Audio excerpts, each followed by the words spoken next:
আমি সুমন আছি আপনাদের সঙ্গে। আপনারা শুনছেন বাংলা অ্যানিমেটেড হরর স্টোরিজের ১৯ নম্বর এপিসোড। আপনার জীবনে ঘটে যাওয়া কোনো সত্য ভৌতিক ঘটনা বা আপনার শোনার সেরা ভৌতিক গল্প পাঠাতে পারেন বাংলা অ্যানিমেটেড হরর stories@gmail.com এই ইমেলে। অবশ্যই বাংলায় লিখবেন। আপনার গল্প নির্বাচিত হলে আমরা সেটি আমাদের এপিসোডে তুলে ধরব। যেরকম লেখা আছে আমি ওইভাবেই পড়ছি। আমার বাড়ি কুমিল্লা জেলার মুরাদনগর উপজেলার রহিমপুর গ্রামে অবস্থিত। বর্তমানে আমার একটি ব্যবসা আছে উপজেলা গেটের সামনে, কৃষ্ণা এন্টারপ্রাইজ নামে। অনেকদিন ধরে লিখব ভেবে আর লেখা হয়নি। আজ রাত ১টায় ইউটিউবে ভূতের ঘটনা শুনতে গিয়ে মনে হলো লিখতে বসে গেলাম। আশা করি আপনার কণ্ঠে আমার এই ঘটনাটি পড়ে শোনানো হবে। ব্যস্ততার কারণে স্টুডিওতে আসতে পারলাম না, এই জন্য লিখে পাঠালাম। ভুল ত্রুটি ক্ষমাসুন্দর দৃষ্টিতে দেখবেন। ঘটনাটি আমার দাদার পরিবার নিয়ে। আজ থেকে প্রায় ৪০-৪৫ বছর আগের। আমার দাদার ২ ভাই, দাদা বড়, আরেকজন ছোট। আমার দাদা কাঁচামালের ব্যবসা আর গরু ছাগল পালন করতেন। আমার দাদার ছিল ৪ ছেলে, ২ মেয়ে। ৬ ভাই বোনের মধ্যে আমার বাবা ৩ নম্বর। সবার ছোট আমার ফুপুর বয়স ৪ থেকে ৫ বছর হবে। ফুপু অনেক সুন্দর ছিল। বাড়ির সবার ছোট হওয়ায় ভালোবাসা ও আদর ছিল অনেক। আমাদের গ্রামটায় মুসলিম আর হিন্দু ধর্মের মানুষ নিয়ে বসবাস। আমাদের গ্রামে অনেক পুকুর আছে, যেমন ধরুন একটি পুকুরের পাশে আরেকটি পুকুর, মাঝখানে মানুষের ঘরবাড়ি আর চলার রাস্তা। এরকম অনেকগুলো পুকুর আছে গ্রামের মাঝে। ২টি পুকুরের মাঝখানে হাঁটার রাস্তার মাঝে হিন্দুদের একটি শ্মশান ছিল। পুকুরের শেষ পাশে ছিল একটা বড় মোটা আম গাছ। আমাদের গ্রামে এমন অনেক বড় বড় গাছ ছিল যেগুলো দেখলে মানুষ ভয় পেত। এখনো শুনেছি বড় গাছগুলোকেও কাটতেও পারত না ভয়। আমার বুঝে ওঠার আগেও এই গাছগুলো দেখেছি। গাছগুলো এত মোটা ছিল ২-৩ জন মানুষ একত্র হয়েও আমরা ধরতে পারতাম না। গাছগুলো নিজের ইচ্ছায় মরে যাওয়ায় বর্তমানে কাটা হয়েছে। প্রতিদিন এলাকার ছোট ছেলেমেয়েরা শ্মশানের পাশে আম গাছের নিচে খেলাধুলা করত। এখানে অনেক জায়গা ছিল এবং লোকমুখে শুনেছি এই আম গাছে অনেক জিনের বসবাস ছিল। একদিন বিকেলবেলা আমার বাবা, বড় কাকা, এলাকার আরও অনেকে এখানে খেলতে আসে। খেলা শেষ করে ছোটরা যার যার মতো বাড়ি চলে যায়। আমার ফুপু আর বাড়ি আসে না। দাদা দাদি যখন আমার কাকা আর বাবাকে দেখতে পেল সাথে ফুপু নেই, তাদের জিজ্ঞেস করল ফুপু কোথায়। তখন প্রায় সন্ধ্যা হয়ে গিয়েছে। দাদা আর দাদি তাদের দুজনকে নিয়ে যেখানে খেলাধুলা করে সেখানে গেল। অনেক খোঁজাখুঁজি করেও ফুপুর কোনো খোঁজ পাওয়া গেল না। এলাকায় জানাজানি হলো ফুপুকে খুঁজে পাওয়া যাচ্ছে না। সবার বাড়ি বাড়ি গিয়ে ঘুরে আসলো, শ্মশানে খুঁজল, কোনো খোঁজ মিলল না। পাশাপাশি ২টি পুকুর থাকায় ওনারা ভাবল পানিটি পড়ে গিয়েছে কিনা। ওই বাড়িতে রাতে কেউ ঘুমাতে যায়নি।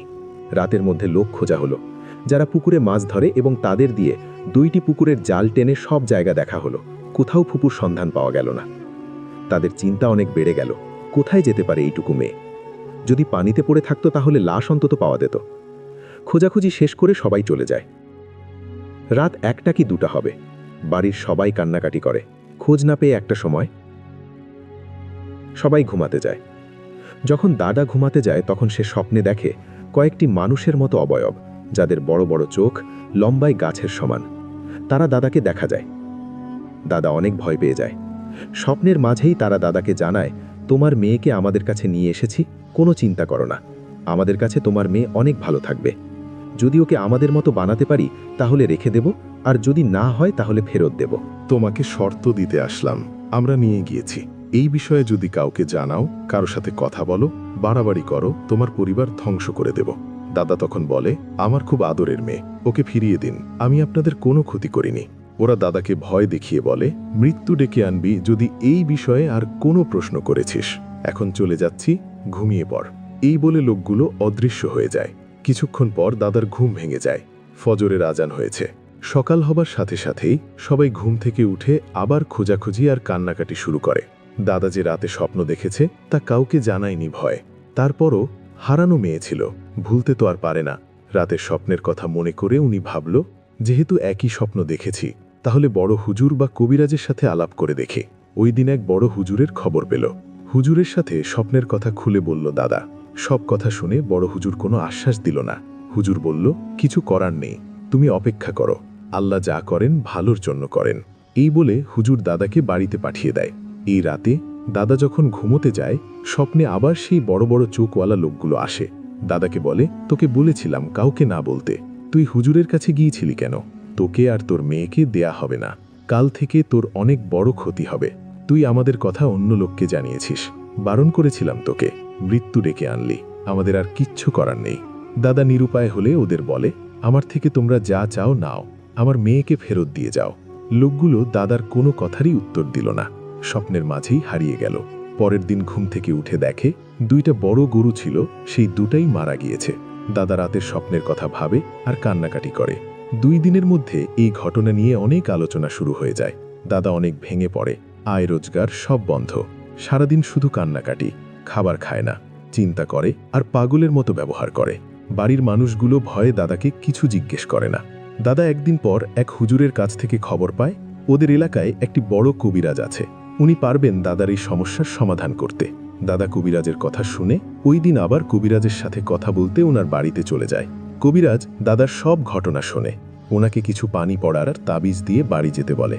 কবিরাজ দাদাকে আশ্বাস দেয়, আপনি আমাকে 6 থেকে 7 দিনের সময় দেন, আমি কিছু করতে পারি কিনা দেখি। এরপর দাদা বাড়ি চলে আসে। ওই রাত থেকে আর কোনো স্বপ্ন দেখে নাই দাদা, আর বাড়ির কাউকে স্বপ্নের ব্যাপারে কিছু বলেও নাই। বলে রাখি, আমার দাদার একটা অভ্যাস ছিল, রাতের বেলায় তাস খেলতো। বাড়ি থেকে একটু দূরে রাস্তার পাশে বণিক বাড়ি ছিল, ওইখানে সবাই মিলে তাস খেলত। বণিক বাড়ি বলতে হিন্দুদের লোকেরা মুদিমালের ব্যবসা যারা করে তাদেরকে বলা হতো। দাদা যখন তাস খেলতে যেত, আমার বড় কাকা আর বাবা প্রতিদিন গিয়ে এগিয়ে নিয়ে আসতো। তখন তো এলাকায় বিদ্যুৎ ছিল না, তেমন লাইটও ছিল না, হ্যারিকেন নিয়ে সবার যাতায়াত করতে হতো। ফুপুকে নিয়ে যাওয়ার পর দাদা অনেক দিন আর খেলতে চায়নি। আমাদের বাড়িতেও বড় একটা তেঁতুল গাছ ছিল, এরকম গাছে অনেক জিন পরীর বসবাস নাকি থাকতো আগের দিনে।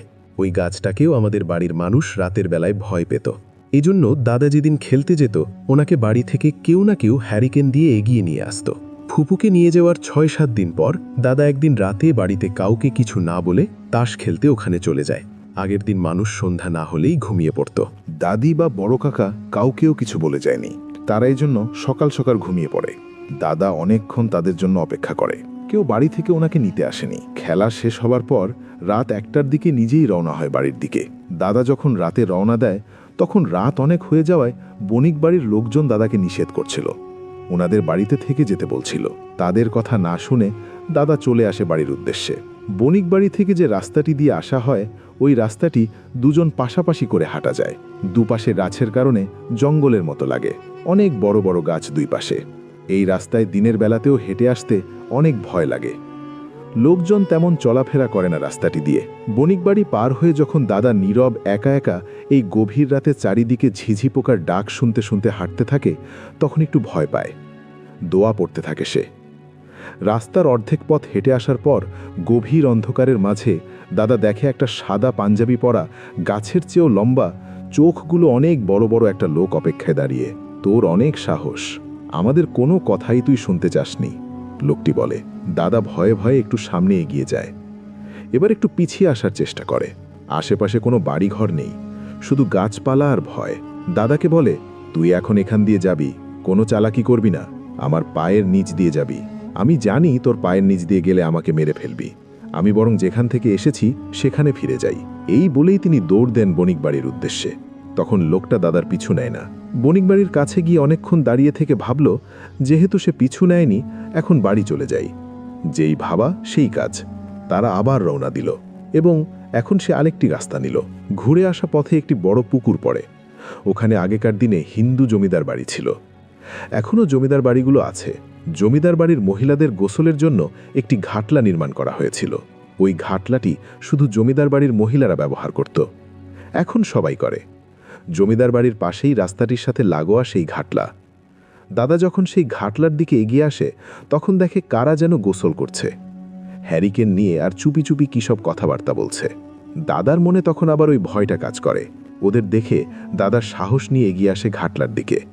দাদা ঘাটলার কাছে এসে তাদের জিজ্ঞেস করে, আমাকে একটু সাহায্য করবেন? আপনাদের থেকে একটা হ্যারিকেন দেন আমাকে, আমি বাড়ি যাব, অনেক রাত হয়েছে, চারিদিক অনেক অন্ধকার। এই কথা বলার পর দাদা দাঁড়িয়ে থাকা অবস্থায় ঘাটলা থেকে একটি মহিলা উঠে আসে এবং নিমেষের মধ্যে তারা দাদাকে চারদিক থেকে ঘিরে ফেলে। দাদা তখন ভয়ে আর কোনো কিছু বলার সাহস পায় না। গলা শুকিয়ে আসছে তার আর বুঝতে বাকি থাকে না যে এরা কেউ মানুষ না। তারা হাসতে হাসতে দাদুকে বলে, ঘুরে আবার এই রাস্তা দিয়েই আসলে তোকে এখন বাঁচাবে কে? দাদা ভয়ে কিছু বলার সাহস পাচ্ছে না, শুধু এইটুকু বলে, আমি তোমাদের কি ক্ষতি করেছি? দাদাকে তখন বলে, তোকে অনেকভাবে বুঝিয়েছিলাম, তুই আমাদের কোনো কথাই শুনলি না। এই বলে দাদাকে একটা পিঠের মধ্যে থাপ্পড় বসিয়ে দেয়। পাশে ছিল বাঁশঝাড়। দাদা শুধু এইটুকুই দেখতে পায়। থাপ্পড় দিয়ে বাঁশঝাড়ের উপরে তুলে আবার নিচে নামিয়ে ফেলে তাকে। এই রকম 2 থেকে 3 বার। এরপর তারা চলে যায়। দাদাকে বলে, তুই বাড়ি চলে যা, পেছনে ফিরে তাকাবি না। দাদা এই অবস্থায় বাড়িতে আসেন। বাড়িতে এসে কাউকে কিছু না বলে ঘরে ঢুকে পড়েন। এই রকম কোনো ঘটনা হলে নাকি ঘরে ঢোকার আগে গোসল দিয়ে ঢুকতে হয়। দাদা ভয়ে আর গোসল করেননি। ঘরে ঢুকে বিছানায় না শুয়ে মাটিতে শুয়ে পড়েন তিনি। দাদিকে ডেকে বলেন, আমার ছোট ভাইকে ডেকে আনো। দাদি দাদার ছোট ভাইকে ঘুম থেকে তুলে নিয়ে আসে। ছোট দাদাকে ডেকে আনার পর ওনার হাত ধরে দাদা বলেন, আমার ছেলে মেয়ে সবাইকে তোর হাতে তুলে দিয়ে গেলাম, ওদের দেখে রাখিস ভাই। ঘটনার শুরু থেকে শেষ পর্যন্ত সব কিছু খুলে বলেন তিনি। পেছনের থাপ্পড়ের দাগগুলো দেখান, লাল হয়ে পুরো পিঠ ফুলে গিয়েছে। ফজরের আজান দেবার একটু আগে উনি শেষ নিঃশ্বাস ত্যাগ করেন। এরপর থেকে আমাদের পরিবারে আর কোনো সমস্যা হয়নি। এখন পর্যন্ত আমার ফুফুকে পাওয়া যায়নি। জানি না আমার ফুফু কেমন আছেন। ছোট দাদা আল্লাহর রহমতে এখনও বেঁচে আছেন। আমার দাদি 2007 সালে দুনিয়ার মায়া ত্যাগ করে চলে যান। তখন উনি অনেক ছোট মেয়ের কথা বলেছিলেন। ঘটনাটি সম্পূর্ণ সত্য। আমাদের আত্মীয় স্বজন এবং গ্রামের সবাই এই ঘটনা জানে। আমি ছোটবেলা থেকেই দাদি আর মা বাবার কাছে এই ঘটনাটি শুনেছি। আরেকটি ঘটনা আমার বাবার ছোট যে ভাইটি ছিল, আমার কাকা, ওনাকে নিয়ে। ওনার বাড়িতে ছোট একটা দোকান ছিল। দিনের বেলায় অল্প বেচাকেনা হতো। কাকার একটা অভ্যাস ছিল মাছ ধরার। উনি প্রতিদিন সন্ধেবেলা এলাকার কয়েকটা পুকুরে ছোট মাছ দিয়ে বড়শি পেতে রাখতেন। রাতে গিয়ে দেখতেন মাছ লেগেছে কিনা। এরকম ওনার অভ্যাস হয়ে গিয়েছিল। ফজরের আজান হলে প্রতিদিন উনি দেখতে যেতেন মাছ লেগেছে কিনা। কিছুদিন উনি লক্ষ্য করেন বড়শিতে মাছ লাগে আর কে যেন মাছগুলো নিয়ে যায়। উনি সিদ্ধান্ত নিলেন এখন থেকে রাতে গিয়ে দেখবেন কে মাছগুলো নিয়ে যায়। প্রতিদিন রাত 12টা থেকে 2টো পর্যন্ত কয়েকদিন থেকে যান, কিছু দেখতে পান না। 2023 সালের মে মাসে একদিন রাতে 3টের দিকে উনি বড়শি দেখতে যান, গিয়ে আর বাড়ি ফিরে আসেন না। সবাই তখন ঘুমিয়ে থাকে। ফজর আজান হওয়ার পর কেউ জেগে দেখে উনি নেই, এখনও ঘরে আসেনি। তাই ভেবে সবাইকে ডেকে নিয়ে আজান দেওয়ার সাথে সাথে খুঁজতে বেরোয়। ওনাকে পাওয়া যায় একটা বাঁশঝাড়ের নিচে মৃত অবস্থায়। লাশ হয়ে পড়েছিলেন তিনি। নাকে কানের মধ্যে হালকা রক্ত লেগে আছে। আর জানা হয়নি উনি কিভাবে মৃত্যুবরণ করলেন। আমাদের পরিবারের জন্য সবাই দোয়া করবেন। ভালো থাকবেন সবাই। আপনাদের অনেক মূল্যবান সময় নষ্ট করলাম। আমার ঘটনাটি সিলেক্টেড হলে ইমেইলের মাধ্যমে জানিয়ে দেবেন প্লিজ, অনেক উপকৃত হব। ভালো থাকবেন। আল্লাহ হাফেজ। এই বলেই তিনি তার ঘটনা শেষ করেছেন। আশা করছি এই ঘটনাটি আপনাদের ভালো লেগেছে। যদি ভালো লাগে অবশ্যই আমাদের জানাবেন। আমরা চলে যাব আমাদের পরবর্তী ঘটনায়। Welcome back. আপনাদের সবাইকে স্বাগত জানাচ্ছি আমি সুমন। আশা করছি আপনাদের সবাই ভালো আছেন, ভালোর দলে আছেন। আমিও ভালো আছি, ভালোর দলে আছি। এবার অডিও ক্লিপে যাব না, কিন্তু আমাদের সঙ্গে একজন অতিথি আছেন, তার সঙ্গে একটু কথা বলবো, তারপরে একটা ইমেইলে আবারও ফিরে যাব। আমাদের সঙ্গে আছেন মিরাজুল ইসলাম। মিরাজুল ইসলাম, শুনতে পাচ্ছেন আমাকে? আপনি কি শুনতে পাচ্ছেন? আপনি আনমিউট করেছিলেন, এই জন্য আমি আপনাকে মিউট করে দিয়েছিলাম। এখন আপনি আনমিউট করলেন। হ্যাঁ, আমাকে শুনতে পাচ্ছেন নিশ্চয়ই। আসসালামু আলাইকুম। ওয়ালাইকুম আসসালাম। আপনি কে বলছেন, কোথা থেকে বলছেন? মিরাজুল ইসলাম, আপনার নাম দেখতে পাচ্ছি। তারপর আপনি আপনার নিজের পরিচয়টা যদি আমাদের লিসেনারদের সাথে দিতেন। আসসালামু আলাইকুম সুমন ভাইয়া, আমি কুমিল্লা থেকে বলতেছি আর কি। আচ্ছা, আমরা ছোট্ট করে শুনে ফেলি আপনার ঘটনাটা, তারপরে আমরা আরেকটা ইমেল অ্যাড্রেসে যাব। প্লিজ আপনারা আমাদের সঙ্গে থাকবেন। আপনাদের সবাইকে একটু তার আগে জানাই যে এই যে পরীর দিঘি নিয়ে আমরা আজকের এই এপিসোডটি করছি, এই এপিসোডে পরীর দিঘি বলে কোনো কিছু এক্সিস্ট করে কিনা সেই বিষয়ে তো আমরা জানবই, এবং আপনাদের এলাকাতেও নিশ্চয়ই এরকম অনেক কিছুই আছে। এই দিঘিটির বিশেষত্ব হচ্ছে এই দিঘিতে নাকি পরীদের দেখা যায়, এবং সেই সাথে এই দিঘিটি সবসময়ই এমন একটা লোককথা চালু আছে যে এই দিঘিটিকে নাকি ভোগ নেয়। অর্থাৎ এই দিঘিতে মানুষ মারা যায় বা এই দিঘিতে গোসল করতে গিয়ে বা কোনো কাজে গিয়ে অনেক মানুষ তাকে তার প্রাণ দিতে হয়েছে বা তাকে জীবন হারাতে হয়েছে। এবং সত্যি কথা বলতে গিয়ে একটা দিঘি, আমরা দিঘি সম্পর্কে যখনই শুনি তখনই বুঝি যে বিরাট কোন একটা জলাশয় যার গভীরতা অনেক বেশি। কিন্তু এমন কোনো দিঘি যদি আপনি দেখেন বা এমন কোনো দিঘির কথা যদি আপনি শোনেন যে দিঘিটি আসলে আকারে বড় হলেও তার গভীরতা একেবারেই নেই, হয়তো গলাপানি পর্যন্ত না, হয়তো বুক পর্যন্ত বা কোমর পর্যন্ত বা হাঁটু পর্যন্ত, সেইখানে কোনো মানুষের ডুবে যাওয়া কি সম্ভব? না। এই ঘটনাটি শুধু কিন্তু দিঘি কেন্দ্রিকই না।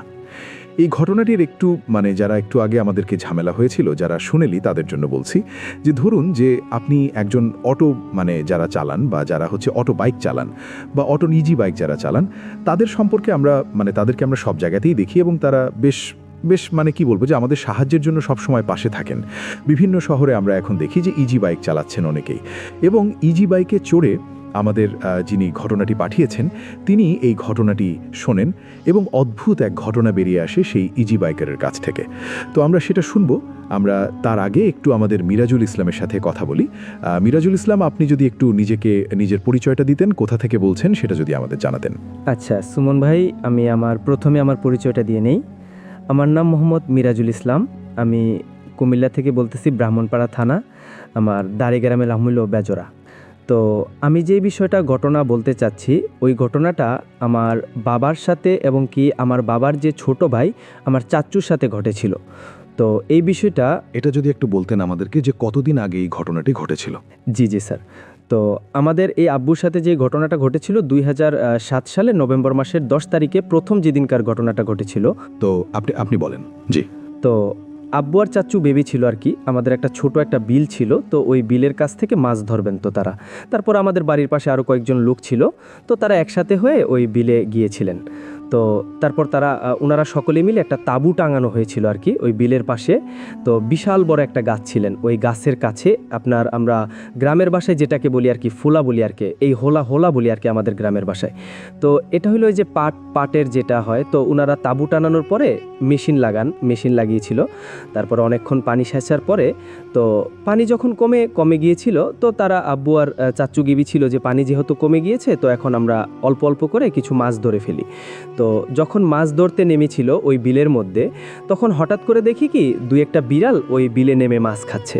তো চাচ্চু ভাবছে যে সাধারণ বিড়াল ভেবে চাচ্চু ওই বিড়ালগুলোকে এই কাদা দিয়ে ঢিল মেরেছিল। তো ওই বিড়ালগুলো তখন চলে গিয়েছিল। তো আব্বু আর চাচ্চু তখন আবার হঠাৎ করে ওই মেশিনটা আবার অফ হয়ে গিয়েছিল। তো আব্বু আর চাচ্চু তখন আবার ওই তাঁবুর কাছে এসে দেখে মেশিনটা অফ হয়ে গিয়েছে। তো তাঁবুর ভিতরে যারা ছিল তাদেরকে জিজ্ঞাসা করেছিল আর কি, মেশিন কি কেউ অফ করেছে? তো তারা বলল যে কেউ অফ করে নাই। তখন আব্বু আবার মেশিনটা চালু করলেন। চালু করার পরে অনেকক্ষণ চলতেছে, তো ওনারা ভাবতেছে যে পানিটা পুরে শেষ হওয়ার পরে ফজরের পর তারা এই মাছগুলো ধরবেন। তো এর কয়েকদিন তারপরে যখন এই মাছগুলো ধরার জন্য তারা তো বলতেছে যে ফজরের পরে যদি আমরা এই মাছগুলো ধরি অনেকে চলে আসবে, মাছগুলো নিয়ে যাবে। তো তারা এই সিদ্ধান্ত করে আব্বু, চাচ্চু আর তাদের সাথে যে লোকগুলো আসছে তারা সকলে ওই বিলের মধ্যে নেমেছিলেন। তো হঠাৎ করে দেখে কি অনেকগুলো বিড়াল চলে আসছে। তো ওই যে বললাম যে গাছের মধ্যে ফোলা বেঁধে রেখেছিল, ওই ফোলার মধ্যে আগুন ধরিয়ে ওই বিড়ালগুলোকে নিক্ষেপ করতেছিল। তো হঠাৎ করে সবগুলো বিড়াল একটা বিড়ালে রূপান্তর হয়েছে। তো হওয়াতে তো ওনারা অনেক ভয় পেয়ে গিয়েছিল। তখন এই বিড়ালটা তাদেরকে ধাওয়া দেওয়ার পরে তারা একসাথে ওই তাঁবুর মধ্যে এসে জড়ো হয়েছে। তো তারা কথোপকথন করতেছিল, কথা বলতেছিল যে এটা কিভাবে সম্ভব, বিড়াল তো দেখলাম আমরা অনেকগুলো, তো হঠাৎ করে একটা বিড়াল কিভাবে হলো। তো তারা আবার বের হয়েছে, তখন দেখে কি বিড়াল অসংখ্য আবার অনেকগুলো বিড়াল হয়ে গিয়েছে। তো এই বিড়ালগুলো ক্ষিপ্ত হয়ে আমাদের এই বিলের পাশেই বিশাল একটা বাঁশঝাড় ছিল, ওই বাঁশঝাড়টা এই বিড়ালগুলো তুলে আছাড় মেরে আমাদের এই বিলের মধ্যে ফেলেছে। আপনি প্রমাণ হিসেবে আমি আপনাকে একসময় ছবি তুলে পাঠাবো ইনশাল্লাহ। তো এই ঘটনার পরে তো চাচ্চু কয়েকদিন অসুস্থ ছিল। তো যাওয়ার সপ্তাহখানেক পরে আব্বু আর চাচ্চু ভেবেছিল যে অন্য আরেক জায়গায় মাছ ধরতে যাবে। তখন মাছ ধরতে যাবে তারা ওই সিদ্ধান্ত নেওয়ার পরে তো আব্বু চাচ্চু রাতের যখন 12টা বাজে, মিনিমাম এই এক সপ্তাহ কর কি 10 তারিখে ঘটেছিল এই সপ্তাহ, এই 17-18 তারিখে ওই দিন রাতে আর কি। তো তারা ওই জায়গায় যাওয়াতে তো ওনারা একসাথে সিদ্ধান্ত করলো যে মাছ ধরবে। তো ওইটা আবার ছোট বিল ছিল। তো আব্বু আর চাচু মাছ দেখে ওনারা এই মাছ নিয়ে তো বলতেছে যে আজকে তো মাছগুলো অনেক, তাই আজকে চাঁদের আলো আছে, সবগুলো মাছ ধরে নেব আমরা। তো এই সিদ্ধান্ত, এই কথা তাদের তখন তারা ওই বিলে নেমে গিয়েছিল। তা আমরা তো গ্রামে, আমরা ওই বল বা আপনার বাটি দিয়ে আমরা পানি সেচ করি। রাতে তো আর মেশিন লাগানো সম্ভব না। তখন চাচ্চু আর আব্বু দুজনে মিলে একসাথে আপনার বল দিয়ে তারপরে বাটি দিয়ে পানি সেচ করতেছিল। তো হঠাৎ করে চাচু বলল যে আমি 1 মিনিটের জন্য একটু বাহির থেকে আসতেছি, উনি ওয়াশরুমে যাবেন। এটা বলে গেলেন। তো আব্বু হঠাৎ করে তাকিয়ে দেখে চাচু মাছ পানি সরাচ্ছে। তো আব্বু বলল, আমার চাচ্চুর নাম বেল্লাল। তো বলল যে বেল্লাল, তুই আর একটু ওই জায়গাটা বান দিয়ে নে, তারপরে আমি এই জায়গা থেকে বান দিয়ে মাছগুলো ধরবো। তো উনি আর কিছু বলেন না। বলাতে তো আব্বু আর কিছু বলে নাই। পরে ওনাকে একটা ধমক দিয়েছে, উনি তারপরও কিছু বলে নাই। তো আব্বুর নিজের মতো মাছগুলো ধরতেছে। তো উনি তো ছোট ভাই, কি বলবে? তো তাতে আর কিছু বলে নাই।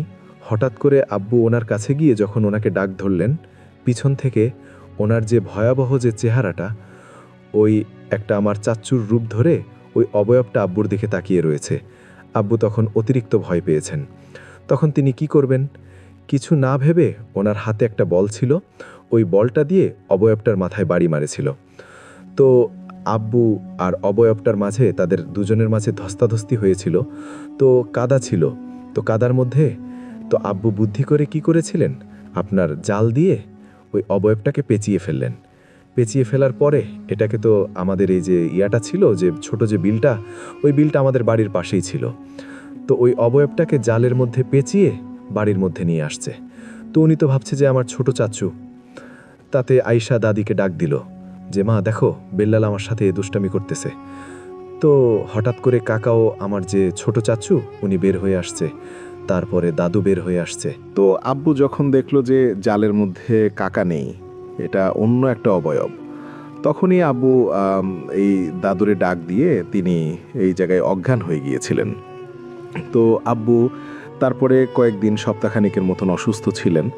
তো আলহামদুলিল্লাহ আব্বু আস্তে আস্তে আল্লাহ তাআলা আমার আব্বুকে সুস্থতা দান করেছেন।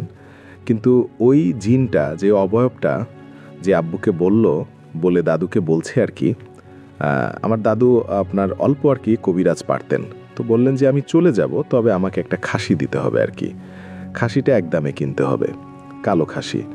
তো দাদু একদমে খাসিটা কিনে তারপর আমাদের বাড়ির পাশে একটা তুলা গাছ ছিল, তুলা গাছের গোড়ায় বেঁধে রেখেছিল। তখন এই খাসিটা রেখে চলে আসছে, তারপর আর বলতে পারবো না। তো এরপরে আব্বু আস্তে আস্তে আলহামদুলিল্লাহ চাচ্চু আর আব্বু সুস্থ হয়ে গেছে। সুমন ভাই, এই ছিল আমার ঘটনা। যদি আমার কথার মধ্যে ভুল হয়ে থাকে, আমি তো প্রথম বলতেছি, একটু নার্ভাস ফিল করতেছি, যদি কোনো ভুল হয়ে থাকে একটু ক্ষমার দৃষ্টিতে। না, আপনি চমৎকার বলেছেন। থ্যাংক ইউ মিরাজুল ইসলাম, আপনাকে অসংখ্য ধন্যবাদ। আপনি আসলে খুব চমৎকারভাবে বলেছেন। অনেক রাতও হয়ে গেছে, আপনাকে বিদায় জানাচ্ছি। আপনি অনেক ভালো থাকবেন এবং আশা করছি ভবিষ্যতে আপনাকে আবারও পাবো। জি সুমন ভাই, আপনি যদি অনুমতি দেন, তাহলে আমি আমার আরও একটা ঘটনা আছে, আমার হুজুরের সাথে, আমার ওস্তাদের সাথে ঘটেছিল, কালো জাদুর। আমি ওইটা বলতে যাচ্ছি আর কি। আচ্ছা, ওইটা হচ্ছে আমরা দেখি সময় কুলাতে পারি কিনা। যদি সময় কুলাতে না পারি তাহলে নেক্সট টাইম নিশ্চয়ই বলবেন। আমরা একটু গোলাম রাব্বির কাছে যাব, তার আগে একটু বলি যে আমাদের পরীর দিঘি নিয়ে আমরা কথা বলছিলাম এবং আমি বলছিলাম যে হয়তো কমেন্টে আমি দেখব অনেকের কাছেই হয়তো এই সমস্ত ইনফরমেশন রয়েছে। বাংলাদেশের বিভিন্ন জায়গায় হয়তো আমরা এরকম দেখে কথা শুনেছি। কুইত থেকে শুনছেন হানিফ, আমাদের সঙ্গে আছেন দেখতে পাচ্ছি মিস্টার সিয়াম, আমাদের সঙ্গে আছেন কিশোরগঞ্জ থেকে আদনান, আমাদের সঙ্গে আছেন কুড়িগ্রাম থেকে আলোর পথে, আমাদের সঙ্গে আলো অনেকেই আছেন। তো এই দিঘির কথা যখন বলছিলাম, দিঘির ঘটনাটা আমরা এক্ষুনি শোনাবো, তখনই গোলাম রাব্বির সাথে আমার কথা হচ্ছিল এবং গোলাম রাব্বি বললেন তার এলাকারও এরকম একটা দিঘির কথা। গোলাম রাব্বি, আপনি তো আছেন আমাদের সঙ্গে, একটু বলবেন যে আপনি আপনার এলাকায়, আপনি তো 2 মিনিট বলছিলেন, সো তারপরে আমরা ঘটনায় যাব। একটু ছোট্ট করে বলবেন যে আপনি এরকম দিঘি নিয়ে কি শুনেছেন। আপনি শোনা যাচ্ছে লাউড অ্যান্ড ক্লিয়ার ঘটনা। এটা হচ্ছে আমার ঘটনা, এটা হচ্ছে আপনার বরিশালের মাদক বাসা। তো ওটা আমার মামাবাড়ির মেরিয়াছি। তো আমার মামাবাড়ি থেকে একটু দূরে ওইখানে আপনার একজন লোক একদিন সন্ধ্যার সময় সে মাছ ধরতে গেছিল আর কি। তো মাছ ধরে সে ফেরার সময় ওই একটা জঙ্গল ছিল ওইখানে এখনো যদি আমরা যাই না, অনেক ভয় পাই ভাইয়া, ওই এলাকার সবাই ওদিকে যেতে ভয় পায়। তো ওই জঙ্গলের পাশ দিয়ে যখন ওই লোকটা হেঁটে আসতেছিল, হেঁটে আসার সময় সে দূরে দেখতে পায় যে থপ থপ এভাবে শব্দ হচ্ছে। তো উনি জঙ্গলের ফাঁকা দিয়ে, মানে গাছের ফাঁকা দিয়ে দেখতে পায় যে ওইখানে মানে 7টা সুন্দর মানে মেয়ে আর কি, এভাবে তারা নাচতেছে। তো সে বুঝতে পারলো এরা নিশ্চয়ই পরিবাহী জাতি কিছু হবে। তো সে অল্প সময়ে এভাবে দেখলো। তো দেখতে দেখতে সে মানে যখন শব্দ পাইছে ওখান থেকে, তারা মনে হচ্ছে, তো তার দিকে যখন ফিরলে তারপর সে দৌড়ে এদিকে বাড়ির দিকে চলে আসার চেষ্টা করতেছিল, তো হঠাৎ করে সে বেহুশ হয়ে পড়ে। এর পরের দিন যখন তার হুঁশ ফেরে, তার এলাকার সবাই গিয়ে তাকে ওখান থেকে উঠায় এবং এখান থেকে বাড়িতে নিয়ে যায়। এরপর তার কাছে জিজ্ঞেস করে যে কী হয়েছিল। পরে সে ওই ঘটনা বর্ণনা করে এবং ওইখানে সবাই গিয়ে দেখতে পায় যে 7টা গর্ত, সেই বিশাল বিশাল গর্ত তৈরি হয়ে গেছে এবং সেই গর্ত তো আস্তে আস্তে ভাঙতে ভাঙতে অনেক বড় হয় এবং সেটা আপনার এখন ওটাকে 700 দিনের দিঘি নামে পরিচিত আর কি। আমি গুগল ম্যাপে লিঙ্ক শেয়ার করব এখান থেকে ভাইয়া সবাই। ঠিক আছে, আপনি দিঘির নামটা আরেকবার বলেন, পরিষ্কার বুঝতে পারলাম না আমরা কি নাম। 700 দিনের দিঘি। ওকে, ধন্যবাদ। আপনি অনেক রাতে আমাদেরকে সময় দিয়েছেন, আপনাকে অসংখ্য ধন্যবাদ। এখন প্রায় রাত 1টা বাজে, আর 2 মিনিট পরে রাত 1টা বাজবে। আপনাকে অসংখ্য ধন্যবাদ, থ্যাংক ইউ। তো আমরা গোলাম রাব্বিকে বিদায় জানাচ্ছি। রাব্বি, আপনি ভালো থাকবেন এবং হ্যাভ আ টাইট স্লিপ। আমি চলে যাব আমাদের ঘটনায়। জানি আপনি শো শেষ করে তারপরেই ঘুমাতে যাবেন, তারপরেও আপনার কাছ থেকে বিদায় নিয়ে নিলাম। আমরা চলে যাচ্ছি আমাদের ঘটনায়, এবং সেই দিঘি কেন্দ্রিক ঘটনা বা এই সমস্ত বিষয় নিয়ে যদি আপনাদেরও কোনো কিছু জানার থাকে, আপনারা কিন্তু লিখে পাঠাতে পারেন। কমেন্ট সেকশন আপনাদের জন্য ওপেন আছে। আমি এখনও পর্যন্ত এরকম কিছু কেউ কি লিখেছেন না, আমি এখনও পর্যন্ত দেখছি না। আমরা বরং ঘটনায় যাই। এর মাঝখানে নিশ্চয়ই এরকম দিঘি সংক্রান্ত কোনো ঘটনা থাকলে নিশ্চয়ই জানিয়ে দেবেন। আমরা একটু ছোট্ট করে বলি, প্রতি বৃহস্পতিবার আমরা করি অচিনপুর। এই সামনের বৃহস্পতিবারে অচিনপুর রয়েছে, সেখানে আমরা বন্ধু রিলেটেড ঘটনাগুলো সিলেক্ট করি এবং আপনার বন্ধুর সাথে ঘটেছে বা আপনি বন্ধুর কাছ থেকে শুনেছেন বা আপনি আর বন্ধু একসঙ্গে সেই ঘটনাটি এক্সপিরিয়েন্স করেছেন, এরকম সব ঘটনাগুলো সেইখানে স্থান পায়। আমরা এখন চলে যাব আমাদের পরবর্তী ঘটনায়। আশা করছি যে ঘটনাটি আপনারা শুনবেন, আমরা এই ঘটনাটি আগে শোনার চেষ্টা করেছিলাম কিন্তু টেকনিক্যাল ডিফিকাল্টিজের জন্য ঘটনাটি শেষ করতে পারিনি। এখন আমরা শুনবো এবং শেষ করব এই ঘটনাটি। চলুন শুরু করা যাক। ভয়ের আরেক নাম .com। Welcome back. আপনাদের সবাইকে স্বাগত জানাচ্ছি। আমি সুমন। আশা করছি আপনারা সবাই ভালো আছেন, ভালোর দলে আছেন। আমি কথা না বাড়িয়ে চলে যাব নতুন একটি ঘটনায়। যেভাবে লেখা আছে সেভাবেই পড়ে শোনাচ্ছি। আসসালামু আলাইকুম ওরহমতুল্লাহি ওবারাকাতুহু। সুমন ভাই, আশা করি বরাবরের মতোই ভালো আছেন। আমি জাহিদুল ইসলাম, চট্টগ্রাম জেলার দক্ষিণ নাঙ্গুনিয়ার শিলক ইউনিয়নে আমার বাড়ি। আমি প্রায় 8 বছর ধরে আপনার প্রোগ্রাম শুনি। প্রোগ্রামের নাম যাই হোক না কেন, সুমন ভাই কণ্ঠ মানে ভৌতিক ঘটনার শিহরণ জাগানো অনুভূতি লাভের সুযোগ। আমি গ্রামের বড় বাজারে একটা শপে জব করতাম। সেই বাজার থেকে আমাদের বাড়ি অনেক দূরে।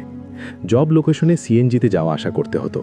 আজকে আমি যে ঘটনাটি শেয়ার করতে চাই সেটি এক ঝড়ের সন্ধ্যারাতে যেই সিএনজিতে চড়ে বাড়ি ফিরছিলাম সেই সিএনজি ড্রাইভারের মুখে শোনা। যাত্রাপথে 3 রাস্তার মোড়ে গাড়ি দাঁড় করিয়ে যাত্রী নামিয়ে দেওয়ার পর কথা প্রসঙ্গে সিএনজি চালক এই ঘটনাটি শেয়ার করেন। ওনার খাপ ছাড়া কথাগুলো গুছিয়ে ঘটনা আকারে উপস্থাপন করছি। যেহেতু পুরো ঘটনার প্রেক্ষাপট একটি রাস্তা আর তার দুপাশের জায়গা জুড়ে বিস্তৃত, তাই বোঝার সুবিধার্থে আমি ঘটনাগুলিকে 4টি পর্বে বর্ণনা করব। অনেক আগে শোনা ঘটনা, ভুল ত্রুটি হলে ক্ষমাসুন্দর দৃষ্টিতে দেখবেন। মেঘাচ্ছন্ন আকাশে নিঃশব্দে বিদ্যুৎ চমকাচ্ছে। ঝিরিঝিরি বৃষ্টির সাথে শীতল হাওয়া বইতে শুরু করেছে। গাড়িতে আমি ছাড়া আরও 4 জন যাত্রী। সবাই রহস্যময়তায় চুপচাপ। আমি হাওয়ার শীতলতায় ঝুবুধুবু হয়ে বসে আছি, পূর্ণ মনোযোগ চালকের কথার দিকে। পুরনো গাড়ির টিমটিমে আলোয় গাড়ির পথ চলতে শুরু করেছে। অন্ধকারের ভেতর থেকে 40 ঊর্ধ্ব সিএনজি চালক 20 বছর আগে তার তরুণ বয়সে ঘটে যাওয়া স্মৃতি রমন্থন করছেন। আমি যে রেস্টুরেন্টে জব করি তা শহরের উপকণ্ঠে। খুব নামদামি না হলেও বেশ নামকরা রেস্টুরেন্ট এটি। মফস্বলের একটা গ্রামে জন্ম আমার। পরিবারের সবাই মিলে এখানেই থাকি। পাতলা আবেগ আর ঘন গতিময়তার এই কোলাহলে আমার প্রাণ টেকে না। তাই প্রতিদিন সকালে শামুক বেগে জবে আসলেও উল্কার বেগে বাড়ি ফিরে যাই। অটোরিকশায় বড়জোর 30 মিনিট, আর হেঁটে গেলে ঘন্টা 2। আজ কাজ শেষ করতে করতে অনেক দেরি হয়ে গেল। যখন বেরিয়েছি দোকান থেকে তখন বাজে সন্ধে 7টা। বর্ষার সময় এখানে 7টা মানে অনেক রাত। অদ্ভুত ব্যাপার হলো, সারাদিন প্রচুর ভিড় আর গাড়ি ঘোড়া থাকলেও সন্ধ্যের পর এই জায়গাটায় গাড়ি পাওয়া মুশকিল। এই আসবে ওই আসবে ভেবে ভেবে ঘন্টা খানেক হয়ে গেল স্টেশনে দাঁড়িয়ে আছি। একটু পরপর ঠান্ডা হাওয়া দিচ্ছে, কালো আকাশে মেঘেরা ব্যস্ত হয়ে ছুটছে এদিক ওদিক। হাটের মানুষজন বাড়ির পথ ধরতে শুরু করেছে অনেক আগেই। এদিকে গাড়ির তো আর আসার নাম নেই। এখন একটাই আশা, পুলিশ সার্জেন্টদের চেকিংয়ে এড়াতে বড় বড় গাছ ভর্তি ট্রাকগুলো একটু রাত করেই পরিবহনে বের হয়। চলতি পথে কোথাও যদি ট্রাক পেয়ে যাই, ভাই একটু দাঁড়ান বলে পেছনে ঝুলে পড়তে পারবো। অনেকক্ষণ ধরে অপেক্ষা করছি, দুপায়ে আর দাঁড়িয়ে থাকতেও পারছি না। তার উপর হাওয়া এলে রাস্তার বালি ধুলো উড়ে এসে নাকে চোখে মুখে পড়ছে। না, হাঁটা গাড়ি চালানোই ভালো। গরম। এখন বাজি রাত 8:30। এখনই রওনা দিলে খুব জোরে হাঁটলে ঘন্টা 2-এর মধ্যে বাড়ি পৌঁছে যাব। ভাবনা শেষ হতেই আল্লাহর দেয়া বিশ্বস্ত পাগুলো চলতে শুরু করলো। আমার অভ্যেস হলো, যদি দূরের কোনো পথে হাঁটি তখন সময় কাটানোর জন্য আমি কিছু না কিছু নিয়ে ভাবি, নয়তো চারপাশের মানুষজন দেখতে দেখতে চলি। সামনে লম্বা রাস্তা, অনেক দূর পথ, পথে কোথাও ঝুমঝুমিয়ে বৃষ্টি নামলে আর দেখতে হবে না, শেষে জ্বর সর্দি বেঁধে নির্ঘাত একটা বাজে অবস্থা হবে। আমার জীবনের সাথে ঠান্ডাজনিত রোগের একমাত্র শত্রুতা। ছোটবেলায় নাকি একবার নিউমোনিয়া হয়ে মরতে মরতে বেঁচে গিয়েছিলাম, সেই থেকে এই ঠান্ডাময়ী আমায় ছাড়েনি। মায়ের আলমারিতে আমার পথ্য থাকতো 12 মাস। শীত বা বৃষ্টির দিনে মা ভালোভাবে কান বেঁধে দিত মাফলার জড়িয়ে, কানে যাতে ঠান্ডা না ঢোকে। এদিকে 4 আনায় একটি করে টাকায় 4টে নারকেল আইসক্রিম খেয়ে খেয়ে সপ্তাহে না যেতেই আবার জ্বর। আইসক্রিম বিক্রেতার পেটরার থপথপ কিংবা ঝুনঝুনের টুনটুন আওয়াজ শুনলে মায়ের বারণ উপেক্ষা করেই আমি ছুটে যেতাম। নিষেধ আর বারণ ভরা ছেলেবেলা, সেই সুরি 90-এর দশক। ঝড়ঝড়ে রোদের দিনে কাদামাখা পথ ডিঙিয়ে সাপ খেলা দেখাতে আসতো বেঁদের দল। অদ্ভুত সুন্দর সাপগুলো এক এক বাক্সে এক এক রকম ভুজঙ্গ। মানুষের ভিড় জমে যেত নানান কসরত দেখিয়ে। সাদা লজ্জাবতীর টুকরো 10 টাকায় বেচে ছাড়ত। বুনো সাপ দেখলেও আমার অদ্ভুত আনন্দ লাগতো। মনে হতো ওগুলো কি পোষ মানানো যায়। 2-একটা সাপ পিছে পিছে নিয়ে ঘুরলে এলাকার বদমাস ছেলেপেলেগুলো আমাকেও ভয় পেত। শৈশবের দিনগুলো খুব মজার অধ্যায় স্মৃতির ডায়েরিতে। পাগুলো চলছে, যাবার পথে অনেকগুলি ছোট ছোট বাজার পড়ে। দোকানিরা ঝাঁপ ফেলে দোকান বন্ধ করছে। এক বয়স্ক অন্ধ ব্যক্তিকে দেখলাম ছোট এক মেয়েকে নিয়ে পান, বিড়ি, চকলেট বিক্রি করছে। ঝড় আসবে দেখেও ওদের ওঠার নাম নেই। হয়তো বিক্রি হয়নি আজ তেমন, অথবা চালা ফুটো হাওয়া ঝুপড়িতে ফেরার চেয়ে এখানে বড় ছাদের নিচে ভিজবে কম। এই বাজারটা বেশ অন্ধকার, কয়েকটা কুপিবাতি ছাড়া কোনো আলো নেই। বাজার পেরিয়ে একটা লম্বা ব্রিজ বেরোচ্ছে। ব্রিজের নিচে ছোট্ট খালে ঢেউয়ের স্রোত। উঁচু উঁচু পেরিয়ে চলা বাড়ির কুলকুল শব্দ আর পানির দরে সৃষ্ট জলজ উষ্ণ হাওয়া আমি অনুভব করতে পারছি। শ্যাওলাদার গন্ধ মেশানো এই বাতাসটা বেশ ভালো লাগে। কৈশোরে বাবার সাথে মাছ ধরতে যেতাম গভীর রাতে। মাইলখানেক দূরে খালে একসময় প্রচুর মাছ পাওয়া যেত। ঘুম ঘুম চোখে ময়লা টি শার্ট আর পুরনো হাফ প্যান্ট পরে বাজারে থলে নিয়ে বেরিয়ে যেতাম। বাবা কাঁধে নতুন জাল ফেলে হন হন করে হাঁটত। গ্রামে ফসলের ক্ষেত চিরে মেঠো পথ পেরিয়ে যেতে যেতে দেখতাম পাড়াগাঁয়ের ভেতরে যত অন্ধকার, আসলে তত অন্ধকার নয় রাত। হাজার হাজার তারার ক্ষীণ আলোতে দিব্যি পথ চলা যায়। বাবার জামাটা এক হাতে ধরে ঘুমের ঢলে আসা চোখ দুটো বন্ধ করে অন্ধের মতো পথ চলতাম, যেন যেতে যেতেও হাঁপ ছেড়ে ঘুমিয়ে নেওয়া যেত।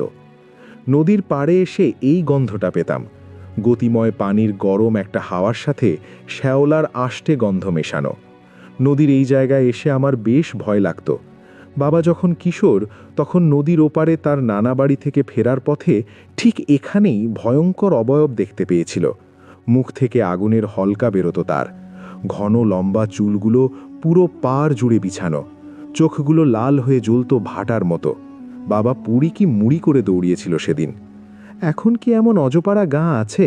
সব দিকে পাকা বাড়ি, ঘর বসতিতে ভরে গেছে আবাদি জমি। আনমনে হাঁটতে হাঁটতে অনেক দূর চলে এলাম।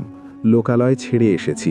সামনে যতদূর চোখ যায় ফসলের ক্ষেত, ক্ষেতের অদূরে ছোট ছোট পাহাড় কালো গা নিয়ে দাঁড়িয়ে আছে। এখানে বন্য হাতির বেশ উপদ্রব। ধান পাকলে পাহাড় থেকে দল বেঁধে নেমে আসে হাতির দল, ইচ্ছে মতো খেয়ে জমি লণ্ড ভণ্ড করে দিয়ে চলে যায়। মাঝে মাঝে নাকি রাস্তাতেও দাঁড়িয়ে থাকতে দেখা গেছে দলছুট কোনো হাতিকে। আমার এক আত্মীয়কে মেরে ফেলেছিল হাতি। ওদের বাড়ি বুব দিকের পাহাড়ি এক টিলায়। নানা বাড়ি গেলে ওদের ওখানে না গিয়ে থাকতে পারতাম না। লাল লাল মাটি কেটে টিন আর বেড়া দিয়ে বানানো ঘরটা বেশ সুন্দর। একটা শতবর্ষী তেঁতুল গাছ ছিল টিলার ওপরে, ইয়া মোটা গাছ। সিজনের টক মিষ্টি তেঁতুলে ভরে যেত প্রতিটি শাখা। জায়গাটা মালভূমির মতো, নিচে সোজা গভীর খাদ। এখান থেকে বিস্তীর্ণ অনাবাদি আর ফসলের জমি দেখা যেত। চারিদিক অপূর্ব সবুজের সমারোহ। নিচের দমদমায় এক হাঁটু কাদায় চড়ত কালো মহিষের দল। রোদ সবুজের মৃদু বাতাসে একটা চমৎকার জায়গা। এখানে এলে আমার বাঁশি বাজাতে ইচ্ছে করত। সিনেমার মতো আশেপাশের কোনো রাখালি বা পাহাড়ি কন্যা যদি এসে পাশে বসত, বাঁশি শুনত, আহা। এক রাতে বাড়ির উঠোনে একদল দলছুট হাতি এসে বাইরের গোলা থেকে ধান খাচ্ছিল। এ বাড়ির মেঝো ছেলে মণি ফিরছিল বাজার থেকে। অন্ধকারে লক্ষ্য করেনি উঠোনে তার জন্য অপেক্ষা করছে সাক্ষাৎ মৃত্যু। খুব কাছে এসে যখন টের পেয়েছে তখন দৌড় দিয়ে বাড়িতে ঢুকতে যাবে, এমন সময় পেছন থেকে যমের সুর এসে আঁকড়ে ধরল তাকে। গলা থেকে কোনো আওয়াজ বের হয়নি তখনও। শূন্যে উঠিয়ে জোরে জোরে আছাড় মারতে থাকে সে। আম্মুরে, এই তার শেষ আওয়াজ। দ্বিতীয়বার আবার উঠিয়ে যখন মাটিতে ধপ করে আছাড়ে ফেলেছে তখন খুলি ভেঙে মগজ ছিটকে গেছে চারিদিকে। নিথর হয়ে যায় তার তরুণ দেহখানা চিরকালের জন্য। এমন স্মৃতি মনে পড়লে মনটা ভারী হয়ে যায়। সামনের পথে যদি আমার জন্য অপেক্ষা করে এমন খুনে যমদূত, বলা যায় না, বোধহয় দৌড়ে পালাবো। ভাবতে ভাবতে বিলের মাঝখানে এসে পড়েছে। হাতের ডান দিকে উঁচু পাহাড় ঘেরা দিঘিটা দেখা যাচ্ছে। আকারে বিশাল বড় এই দিঘি। একে নিয়ে লোকমুখে প্রচলিত আছে হাজারো ভয়ানক ঘটনা। উঁচু উঁচু পাহাড় ঘেরা বড় এই দিঘি দেখতে টিপু সুলতানের দুর্গ প্রাচীরের মতো। পার্থক্য শুধু পাহাড় আর মাটির। পাহাড়ের ওপরে কোনো গাছপালা নেই। উত্তর দিকের কোণায় কার যেন একটা চিতা চোখে পড়ে, ক্ষুদ্রাকার মন্দিরের চূড়ার মতো গড়া। অপর কোণায় দুটো তালগাছ পাহারাদারের মতো মাথা উঁচু করে দাঁড়িয়ে আছে সেই আদিকাল থেকে। নামহীন এ দিঘি নাকি আকাশ থেকে শত শত উল্কাপাতিত হয়ে সৃষ্টি হয়েছিল। অনেকে বলে এটা পুরীর দিঘি। লাল চাঁদ যে বছর উদিত হতো সে বছর রক্তিম পূর্ণিমা তিথিতে আকাশ থেকে শত শত পুরীরা নেমে আসতো এখানে। তখন দিঘির জলকে মনে হতো দুধের মতো সাদা। ক্ষীণ হাসাহাসি সে জলকেলির আওয়াজ নাকি শোনা যেত। রাস্তার এখানে ওখানে জ্যোৎস্না স্নান করে এক এক করে তারা কোথায় যেন অদৃশ্য হয়ে যেত। গত কয়েক মাস আগে এই দিঘির ঘাটে 12 বছরের এক ছেলেকে মৃত পাওয়া যায়। পাশের থকথকে গভীর কাদার মেলে মোষ চড়াতে এসেছিল সে। সময়টা তখন ঠিক দুপুর 12টা। সূর্য একেবারে মাথার ওপর। স্থানীয় ভাষায় এটাকে ঘেন বলে। ক্ষণ অশরীরী হৃদের ঘোরাফেরার ক্ষণ। দিঘিতে খুব বেশি পানি ছিল না তখন, বড়জোর এক বুক পানি হবে। মধ্যখানে গেলে সেই পানিতে কি করে গ্রামের সাঁতার জানা একটা বালক ডুবে যেতে পারে, এই প্রশ্নের উত্তর কারো জানা ছিল না। সবার এক কথা, দিঘি তার ভোগ নিয়েছে। আকাশে বিদ্যুৎ চমকাচ্ছে, হাওয়ার তোড় বাড়ছে একটু একটু করে। মেঘের গম্ভীর নিনাদ বলছে বৃষ্টি আসতে চলেছে একটু পরেই। প্রকৃতির এই লীলা ছাড়া শুনশান চারিদিকে। বিদ্যুৎ চমকের আলোতে চারিদিকে বর্ষণের অপেক্ষারত সবুজ চোখে পড়ছে যেন। এই গহীন অরণ্যে আমি এক নিশাচর। হঠাৎ কেমন যেন গা ছমছম করতে লাগলো। রাস্তার বাম দিকে একটা বিড়াল ডাকতে শুরু করেছে অনবরত, ম্যাও ম্যাও। ক্ষণিক আলোতে দেখলাম খুব বড়সড় একটা বেড়াল, ঢাউস আর মিশমিশে কালো। যাকে ডাকুক আমার কি, কিন্তু একটু সামনে যেতে দেখলাম ওটা আমার সামনে দিয়েই দৌড়াচ্ছে। একবার এপাশে যায় তো আরেকবার ওপাশে আসে। হই হই করে দাঁড়িয়ে দিতে গেলাম, হিতে বিপরীত হলো। রাস্তার মাঝে দাঁড়িয়ে পড়ল ওটা। অন্ধকারে ভয়ানক চোখ জলজল করে উঠল। ভয় ধরে গেছে আমার। ততক্ষণে ছেলেবেলা থেকে শুনে আসছি এই বিড়ালের কথা। এগুলো মেছো ভূত, অসহায় পথচারীকে একা পেলে নাস্তানাবুদ করে ছাড়ে। রাতের বেলা কেউ যদি নদী খাল থেকে মাছ ধরে ফেরে তাহলে এই জিনিস তার পেছনে পড়ে যায়। কেউ যদি দয়া পরবশ হয়ে ঝোলা থেকে মাছ দেয় তাহলে আর রক্ষে নেই। ওর সব মাছ একে একে খেয়ে বাড়ি অবধি পৌঁছে যাবে এই জিনিস। শুনেছি এরা আগুন ভীষণ ভয় পায়। পকেটে একটা ম্যাচ ছিল, আসার সময় কিনেছিলাম, কয়েল জ্বালাতে হয় বলে। বিড়ি খেকো হলে ভালো হতো, সিগারেট জ্বালিয়ে রাখা যেত। একটা কাঠি বের করে জ্বালালাম। আলো জ্বালতেই দেখি রাস্তা পরিষ্কার। হলদে চোখ জোড়া যেন হাওয়ায় মিলিয়ে গেছে। পাগুলো কিন্তু থেমে নেই আমার। মাথায় দুশ্চিন্তার ঝড় বয়ে যাচ্ছে। সামনে আরও কি বিপদ পেতে আছে কে জানে। একটু এগিয়ে গিয়ে রাস্তার মোড় নিয়েছি সামনে। মোড় ঘুরতেই দেখি রাস্তার বাম পাশের বিল থেকে ঠকঠক আওয়াজ আসছে। অন্ধকারে কিছুই পরিষ্কার দেখছি না। বিজলির আলোতে দেখা যাবে, হয়তো কোনো মানুষ হবে। মানুষ দেখলে একটু সাহস পাবো এই আশায় দাঁড়িয়ে রইলাম। একসময় পশ্চিম আকাশ থেকে চমকে উঠল বিদ্যুৎ। সেই আলোয় দেখলাম কোথায় মানুষ কোথায় কি, দুটো মোটা কালো পাঠা লড়াই করছে আপোষে।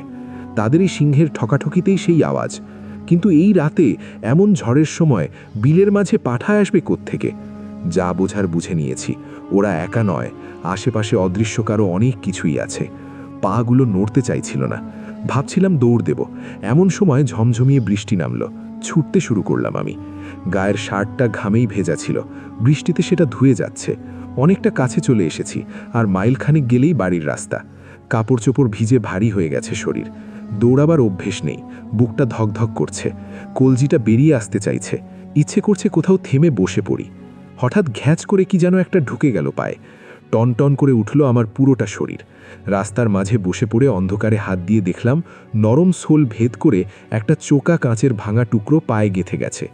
জোরে পা ফেলার কারণে পায়ের বেশ গভীরেই ঢুকে গেছে। সেটা বের করতে গেলেই টনটন ব্যথা, রক্ত বেরোচ্ছে অবিরত। বৃষ্টির পানিতে লাল ধারায় বয়ে যাচ্ছে সেই রক্ত রাস্তা বেয়ে। বিজলির আলোয় দেখলাম কোত্থেকে যেন একটা কালো বিশ্রী পাখি এসে বসেছে ওখানে, চেটে চেটে খাচ্ছে রক্তগুলো। অনেক কষ্টে দাঁতে দাঁত চেপে বের করলাম কাঁচের টুকরোটা। দরদরিয়ে বেরিয়ে এলো তাজা লাল রক্ত। তাড়াতাড়ি শার্ট ছিঁড়ে বেঁধে দিলাম। ইতিমধ্যে বৃষ্টির তোড় বেড়েছে। আরও উঠতে যাব এমন সময় ধরণী কাঁপিয়ে বিকট শব্দে বাজ পড়ল কোথাও। চোখ ধাঁধানো আলোতে দেখলাম রক্তগুলি গড়িয়ে যেখানে গিয়ে থেমেছে সেখানে ধোঁয়ার কুণ্ডলি পাকাচ্ছে। রাতের অন্ধকারের চেয়ে ঘন আর কালো এই ধোঁয়া, সাথে বিশ্রী রকমের দুর্গন্ধ। ক্রমশ বড় হচ্ছে কুণ্ডলিটা। চোখ ফেরাতে পারছি না আমি।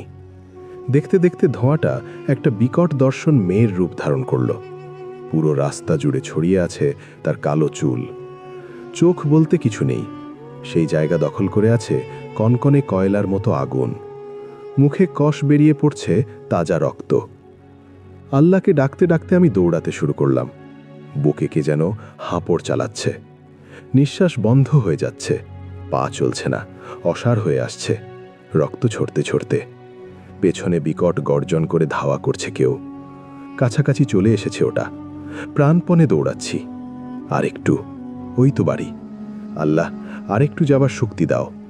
বাড়ির চৌকাঠে হাত রেখে মা বলে একটা ডাক দিয়ে পড়ে গেলাম আমি, নিঃসার নিস্তেজ। পরবর্তী 3 মাস মানসিক ভারসাম্যহীন ছিলাম।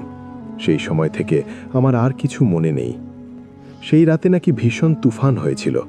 মা অসুস্থ ছিল, বিছানা ছেড়ে উঠতে অনেক কষ্ট হতো। সেই মা আমার ভয়ার্থ ডাক শুনে দৌড়ে দরজা খুলে বাইরে বেরিয়ে এসেছিলেন। এসে দেখলেন আমি দরজার চৌকাঠে পড়ে আছি। মুখ দিয়ে সাদা ফেনা বেরোচ্ছে, উঠোন ভেসে যাচ্ছে রক্তে। মা তাড়াতাড়ি আমার ভাইকে ডাক দিলেন। ডাক্তার আনা হলো, কিন্তু পল্লী ডাক্তার হিমাংশু নাগ বললেন অবস্থা বেশি ভালো না, অনেক রক্ত বেরিয়ে গেছে, হাসপাতাল নিতে হবে। সে রাতে বৃষ্টির ভেতর মা আর ভাই ভ্যানে করে আমাকে উপজেলা হাসপাতালে নিয়ে যান। প্রাথমিক চিকিৎসা দেওয়ার পর তারা আমাকে সুস্থ বলে বাড়ি পাঠিয়ে দেয়। কিন্তু পুরো 3 দিন আমার জ্ঞান ফেরেনি। পরে বড় একজন হুজুর এনে অনেক তদবির করার পর জ্ঞান ফেরে। আমি নাকি কাউকেই চিনতে পারছিলাম না, কারো সাথেই কথা বলছিলাম না। বাইরে বিদ্যুৎ চমকালে ভয়ে জড়সড় হয়ে যেতাম। সেরে উঠতে সময় লাগবে, হুজুর মাপে বলেছিলেন, কিন্তু এ সময় আপনি ওকে সারাক্ষণ কাছে কাছে রাখবেন, এমনি পরামর্শ ছিল হুজুরের। জগতে মাতৃশক্তি একটা বড় শক্তি। তেল, কিছু পানি পড়া দিয়েছিলেন। সরিষার তেল দিয়েছিলেন কানে লাগাবার জন্য। গতরাতে সন্ধে থেকে আকাশে মেঘ গুড়গুড় করছিল। রাতে ঝেপে বৃষ্টি এলো, সেই সাথে মুহুর্মুহু বজ্রপাত। বিকট শব্দে ঘুম ভেঙে গেল আমার। বিছানা ছেড়ে উঠে জানালার পাশে দাঁড়ালাম। মুষলধারে ঝরছে বৃষ্টি, যেন আকাশ ফুটো হয়ে গেছে আজ রাতে। এমন সময় হঠাৎ বিদ্যুৎ চমকে গেল। সে আলোয় দেখতে পেলাম অদ্ভুত দর্শন কালো কুৎসিত শত শত পাখি বাইরে দাঁড়িয়ে ফিরছে। নিষ্ঠুর নিষ্পলক লাল চোখে আমার দিকেই তাকিয়ে আছে ওরা। বদলানিতে এসেছে স্বজাতির খুনের ঘটনার সাথে। শেষ হলো গন্তব্য। ভাড়া মিটিয়ে বাড়ির পথ ধরলাম। আকাশ ঘন মেঘলা, ঝিরঝির হাওয়া দিচ্ছে। চারিদিকে বৃষ্টির পূর্বাভাস। আস্তে আস্তে রাত গভীর হতে শুরু করেছে। আমি ঘোর লাগা মানুষের মতো নিষ্পলক হেঁটে যাচ্ছি, ঘাড় সোজা রেখে, মাথাটা ঝিমঝিম করছে। ছায়া ঢাকা নিশ্ছিদ্র অন্ধকার লালিত পথ। সারা পথে আমি একা পথিক। পথের দুপাশ থেকে ঝিঝি পোকার ডাক ছাড়িয়ে অপার্থিব কোনো কিছু শুনবার জন্য কান খাড়া হয়ে আছে, সজাগ হয়ে আছে। ঘাড়ের রোম কানের ভেতরে কি যেন বলছে, কালো পাখি, কালো পাখি। Welcome back. আপনাদের সবাইকে স্বাগত জানাচ্ছি। আমি সুমন। আশা করছি আপনারা সবাই ভালো আছেন, ভালোর দলে আছেন, এবং আশা করছি অনেকেই আমাদেরকে শুনছেন এই মুহূর্তে। যেমন হেদায়েত আলো 701 লিখেছেন, পুকুরে 7টি জিনের কলসের একটি ঘটনা আছে আমার কাছে। আপনি শুনতে আগ্রহী হলে অবশ্যই জানাবেন। সাতটি কলস যেমন আমরা শুনেছি, সাতটি কুয়ার কথা শুনেছি, এরকম অসংখ্য ঘটনা কিন্তু আমরা সবসময় শুনি। আমাদের যে গেস্ট হয়তো বেশি রাত হয়ে গেছে বলে তিনি লিভ করেছেন, বাট এইখানে আমি দেখতে পাচ্ছি যে ঘটনা, আমরা পুকুর কেন্দ্রিক যে ঘটনার কথা বলছিলাম, সেরকম ঘটনার সাথে আমি শুধু একা নই, বা যিনি ঘটনা পাঠিয়েছেন তিনি একা নন, আরও অনেকেই পরিচিত আমাদের সাথে। অবশ্য আমরা চেষ্টা করেছিলাম তাকে আনার জন্য, বাট তাকে পাওয়া যাচ্ছে না কোনো একটা কারণে। রাব্বি খুব চেষ্টা করছেন তাকে, হেদায়েতকে আমাদের সঙ্গে যোগ দেওয়ানোর ব্যবস্থা করার জন্য, বাট হয়তো তাকে কোনো একটা কারণে পাওয়া যাচ্ছে না।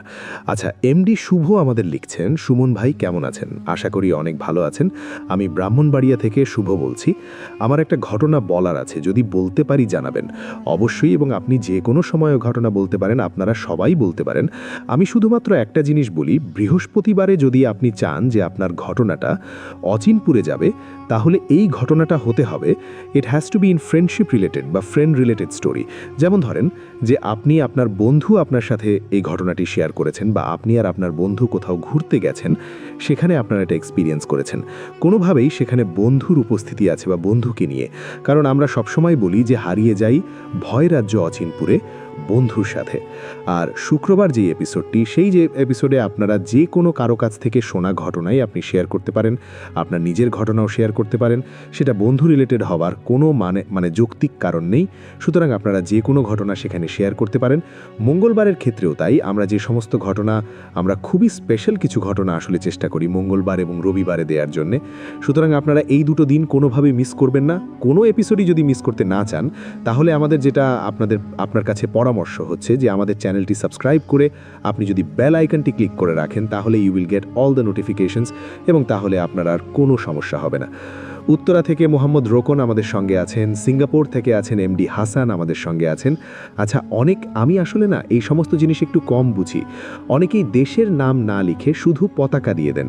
আমি সব পতাকা এত ছোট স্টিকারের মতো করে দেখে আমার জন্য এমনিতেও চিনতে পারতাম কিনা সন্দেহ আছে। সব পতাকা মনে নাই আমার, তারপরেও এই স্টিকারের মতো করে দিলে আমার জন্য চিনতে সুবিধা হয়, দেশের নাম অসুবিধা হয়। আপনি লিখতে পারেন কিন্তু, তাই না? মানে আপনি যদি চান তাহলে আপনি কিন্তু দেশের নামটা লিখতেই পারেন, যে দেশে আছেন সেই দেশের প্রতি সম্মান, শ্রদ্ধা সবকিছুই তো আমাদের থাকে। আমি কি খুব বেশি অপরিচিত কোনো দেশ হলে আমি আসলে চিনতে পারি না, সুতরাং এটা আমার অপরাগতা, এই জন্য আমি দুঃখিত। আচ্ছা, দুবাই থেকে লিখছেন মেহেদি আমাদের সঙ্গে আছেন, গাইবান্ধা থেকে আমাদের সঙ্গে আছেন সৈকত আমাদের সঙ্গে আছেন দেখতে পাচ্ছি, এছাড়াও আরও অনেকে দোহার থেকে আছেন, ঢাকার দোহার, নবাবগঞ্জ থেকে শুনছেন আমাদেরকে। নামটা তিনি যেটা দিয়েছেন সেই নামটা হচ্ছে রিয়ালিটি, কিন্তু এটা তো নাম না, নিশ্চয়ই কোনো একটা আলাদা নামও আছে আপনার। আমাদের সঙ্গে আছেন, এছাড়াও দেখতে পাচ্ছি সিয়াও আমাদের সঙ্গে আছেন, আরও অনেকেই। আমাদের ঘটনাগুলো নিয়ে আপনাদের কাছ থেকে প্রতিনিয়ত আমরা ফিডব্যাক পাই, এবং কোনো ঘটনা ভালো লাগছে, কোনো ঘটনা খারাপ লাগছে, এটা জানানোর যথেষ্ট রকমের প্রয়োজন আছে আপনাদের সবারই। কারণ আমি বিশ্বাস করি যে আমাদের সবার, এবং আমরা এখানে যারা অংশগ্রহণ করি বা যারা ঘটনা শেয়ার করি, আমরা সবাই একটি পরিবারের মতো।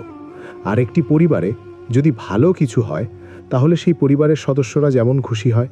একটি পরিবারে যদি কোনো অসামঞ্জস্যতা দেখা যায় বা যদি কোনো কিছু পছন্দ না হয়, সেক্ষেত্রেও পরিবারের মানুষজনই সবার আগে আপসেট হয়ে যান না। আমি সবসময় একটা কথা বলি, সেটা হচ্ছে আমি যদি পরীক্ষায় খারাপ রেজাল্ট করি, তাহলে সেটি আমার সেটির কারণে পাশের বাড়ির বা আমার প্রতিবেশীদের কেউ সেটা নিয়ে কোনো কথাও বলবেন না, বা তাদের কিছু যায় আসে না।